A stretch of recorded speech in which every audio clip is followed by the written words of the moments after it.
She was 16 years old. As she got up to speak, I was a little concerned for her because the crowd was about 250 people. She had been preceded by two fairly experienced presenters, and the crowd was a little restless. I was wondering what she was going to do in order to be able to capture the attention of her audience, and she hit it out of the park. In fact, she did four things during her presentation that if every speaker did, they would radically alter the impact of how they present.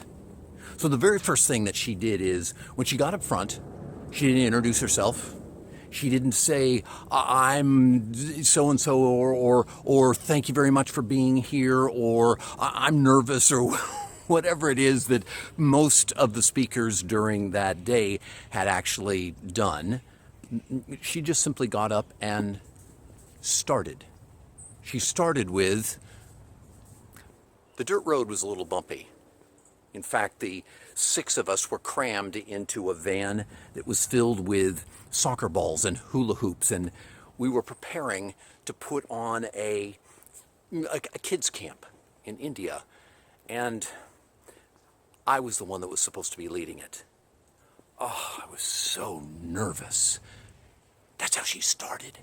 And it was incredible to watch the audience, because I've stopped watching her, and I decided I was going to watch the audience because I wanted to see what they were doing and how they were reacting. And I'm telling you, everybody froze. All the movement, all the stuff that had happened before, everybody froze just to be able to hear what it was that she was saying, because she drew them in. So that's actually two things that she did absolutely correctly. First of all, she just started.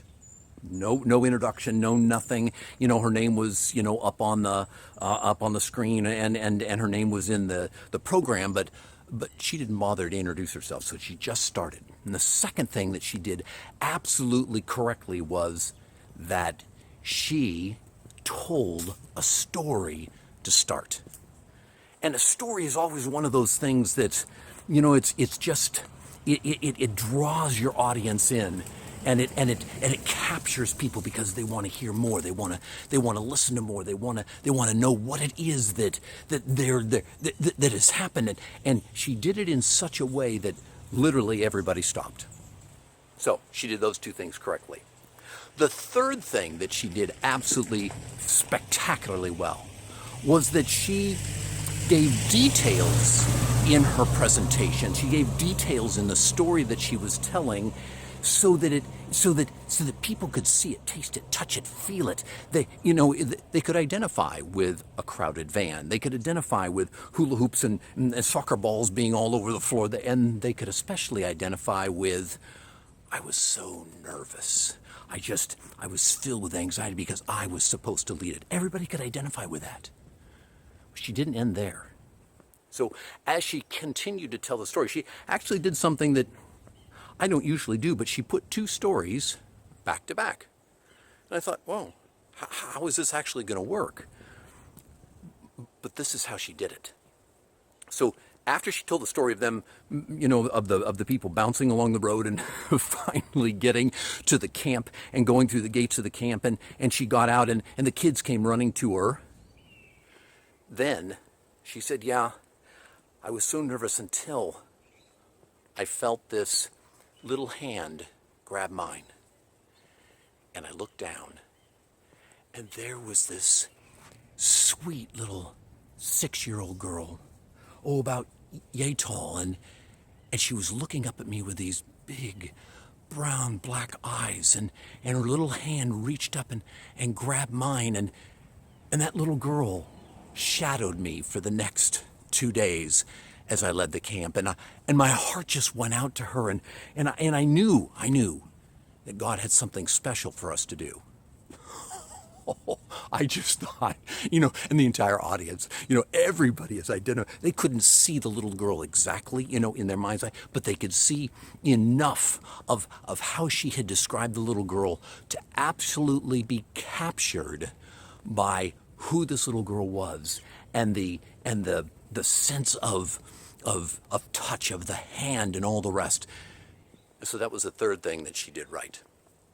Not only did she just simply start, to not only did she start with story, but she included enough details in her stories and all the stories that she made in her presentation so that everybody in the audience would be able to identify and be able to see it in their own mind's eye and be there with her. Now, why is that so important? Well, I could tell you why it was so important, but I'm just simply going to tell you what it was that, because I kind of was there as she sat down at her table in this large group of people, and there was another fairly experienced speaker there at the table, and that lady leaned across to her and said, "Hey, let me tell you, you captured the audience, you drew us in, and you had us with you the entire time. Thank you for all those details." It was right there. It was right there. It was the details that allowed people to see and hear and to feel what was happening, that allowed them to participate in the story, and as a result they would go on to remember those stories for days or weeks or months or whatever it happened to be, and the points that were attached to those stories. All right. Then the fourth thing that she did, it was absolutely spectacular. I just stood there thinking, oh my goodness, this girl, she's 16 years old, and oh, she has so much potential. If she can do this at 16, oh, God is going to use this gift in a great way. So here's what she did. She had a powerful, powerful close. And here was her close.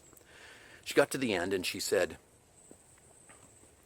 16 years ago, my mom and dad came to China, and they found me. I was an orphan.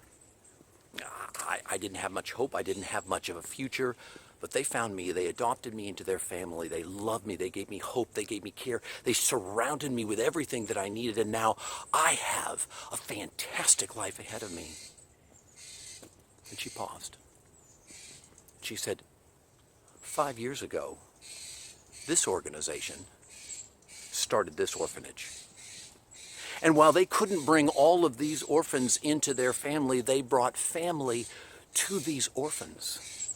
And as a result now, each one of these little boys and girls now has love, surrounded by hope. They've got education. They've got a future because of what this organization has done.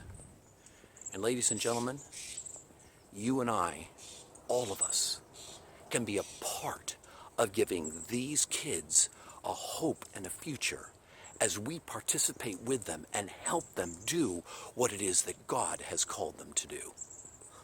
Oh my goodness.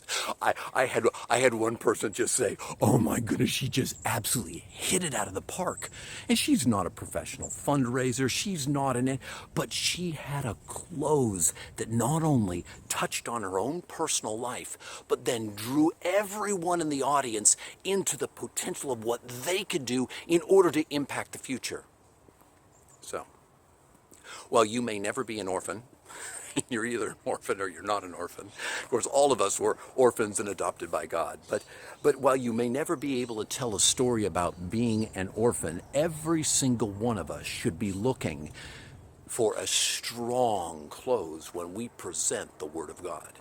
We want people leaving the audience going, oh my goodness, I need to do that. I need to be that. I need to change that. And the only way that we develop a strong close, the only way that we put that together is by spending enough time before God saying, Lord, please give me the words that you need me to say. Please give me the words that will have the greatest impact on these men and women. So the four things that she did right, the four things that every one of us should do right every single time. Number one, just start. Number two, tell story. Number three, make sure that you include the details in the story that absolutely allow your audience to identify with that story. And number four, close in a powerful way so that people walk away with exactly what they should do or be in mind. All right? Have a fantastic day.